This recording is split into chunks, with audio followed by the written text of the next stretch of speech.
Fronta Veritas Report.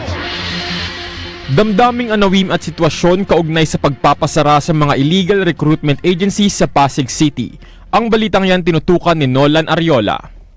Maraming salamat mga kapanalig. Sabay-sabay na ikinandado ng Department of Migrant Workers ang 8 visa processing agency, kabilang na ang main office nito sa Ortigas Center sa lungsod ng Pasig at 7 branches sa Cebu, Quezon Province, Iloilo, Isabela, Davao, Zamboanga at Quezon City na sangkot umano sa illegal recruitment. Ayon kay Secretary Hans Kakdak, walang lisensya mula sa DMW ang kumpanya para mag-recruit ng mga guro para magtrabaho sa Amerika na may buwan ng sahod na 150,000 pesos hanggang 200,000 pesos kada buwan. Pinagbabayad umano ang mga aplikante ng nasa 300,000 pesos hanggang 500,000 pesos taong 2022 nang magsimulang mag-operate ang kumpanya. Ayon sa DMW, nasa 50 na ang naipadala ng illegal recruitment agency sa Amerika. Nagugat ang operasyon matapos magreklamo sa isang job fair ng DMW noong nakarang Independence Day ang isang biktima na sinisingil ito ng malaking halaga. Sasampahan ng kasong illegal recruitment ang mga sangkot. Ito na ang ka-28 illegal recruitment agency na naipasara ng DMW ngayong taon.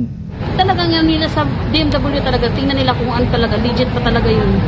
Kasi yung in-apply kong agency, ininan ko talaga yun sana. Tsaka matagal na, 2016 pa ako nag-a-apply doon na agency. Ganun pa rin hanggang ngayon. Yung nananaga ng malaking halaga ng pera is another sign na illegal recruiter ang kausap. Kasi yung mga legit na recruiter, regulated yung placement fees na dapat nilang singilin. And then, of course, yung online recruitment. So, the more online, if it is online recruitment, magpapatulan. Kung yung kaharap mo na nagre-recruit sa'yo, pagdududahan mo, mas lalo na kung online na hindi mo nakikita yung kausap mo. So, wag din patulan ang online recruitment. Yung mga nagmamadali, yan, sa payang modus.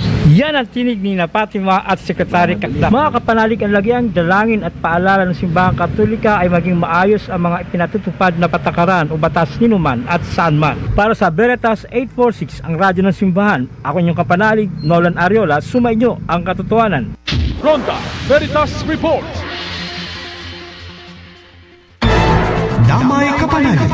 Pakinggan natin ang isa sa mga lumapit sa programang Caritas in Action. Ako naman po ako